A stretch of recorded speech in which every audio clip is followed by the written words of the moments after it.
문재인 대통령은 오늘 시진핑 중국 국가주석과 취임 후 세 번째 정상회담을 갖습니다.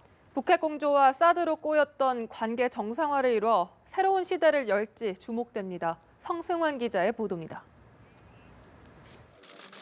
문재인 대통령의 방중 하이라이트는 시진핑 중국 국가주석과의 정상회담입니다. 최대 관심사는 사드 배치로 꼬였던 한중 관계의 구체적 정상화 수위를 어느 수준까지 이끌어내느냐입니다. 문 대통령은 새로운 출발을 화두로 꼬였던 양국 관계를 풀어 건설적이고 미래지향적인 관계로 만들겠다는 구상입니다.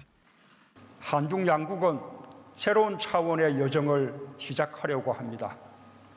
양국의 이익과 양국 국민들의 삶의 질을 높이는 진정한 동반자가 되기 위한 여정입니다.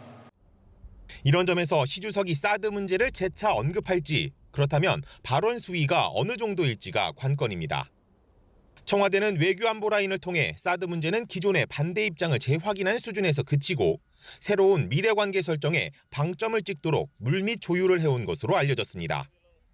단순한 관계 복원을 넘어 북핵 문제에 대응하는 과정에서 중국의 협력을 유도하는 것 역시 중요 과제로 꼽힙니다. 평화적 북핵 해결 원칙에서 나아가 압박과 대화라는 구체적 행동에 중국의 실질적 협력을 유도할 수 있을지가 핵심입니다.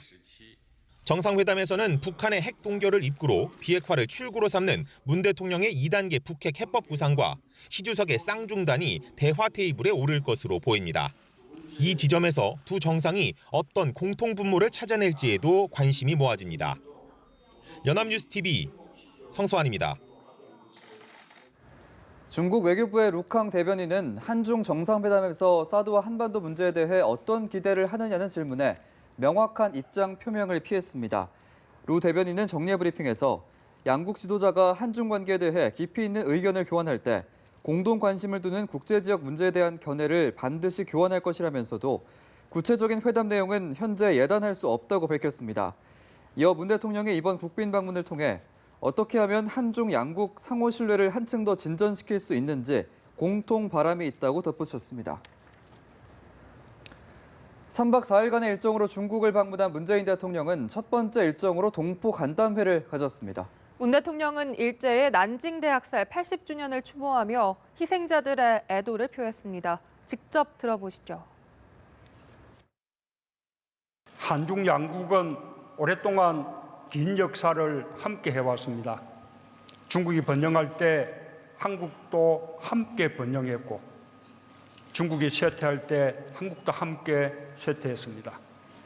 두 나라는 제국주의에 의한 고난도 함께 겪었고 함께 항일투쟁을 벌이며 어려운 시기를 함께 헤쳐왔습니다. 오늘은 난징 대학살 80주년 추모일입니다. 우리 한국인들은 중국인들이 겪은 이 고통스러운 사건에 깊은 동질감을 가지고 있습니다. 저와 한국인들은 동병상련의 마음으로 희생자들을 애도하며 아픔을 간직한 많은 분들께 위로 말씀을 드립니다. 중국 곳곳에는 우리 애국 선열들의 혼과 숨결이 남아 있습니다. 만리 타양에서도 역경에 굴하지 않았던 숭고한 애국심의 바탕에는 불의와 억압에 맞서는 인간의 위대함이 있었습니다. 또한 동지가 되어준 중국 인민들의 우위가 있었습니다. 지난 25년간 한중 관계는 경제 분야에서는 비약적인 발전을 이루었으나 정치 안보 분야에서는 이에 미치지 못했습니다. 앞으로 한중 관계를 경제 분야의 발전에 걸맞게 다양한 분야에서 고르게 발전시킴으로써 한중 관계가 외부 갈등 요인에 흔들리지 않게 하겠습니다. 이처럼 문재인 대통령의 중국 국빈 방문을 계기로 수도 베이징에는 한중 비즈니스 포럼이 열려 한중 기업인 500여 명이 모였습니다. 한국과 중국이 25년 전 수교 협상을 했던 조어대 14호각에서 모인 양국 기업인들은 교역과 투자를 늘려 경제 협력을 새로운 차원으로 높이자고 한 목소리를 냈습니다. 박용만 상위 회장은 이 자리에서 한중 FTA 후속 협상을 기대한다며 동아시아 통합에도 기여할 것이라고 밝혔습니다.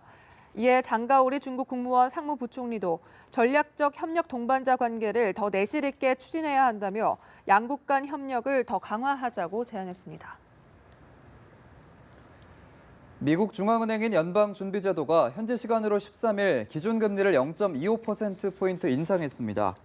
미 연준은 이날 이틀간의 연방공개시장위원회 회의를 거쳐 기준금리를 기존 1에서 1.25%에서 1.25에서 1.5%로 올린다고 밝혔습니다.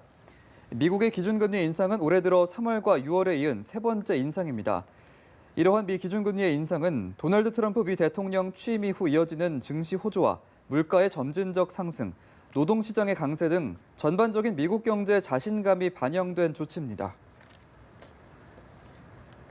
여야는 어제 자유한국당 최경환 의원에 대한 검찰의 체포 동의안을 이번 임시국회 회기 표결에 붙이지 않기로 합의했습니다.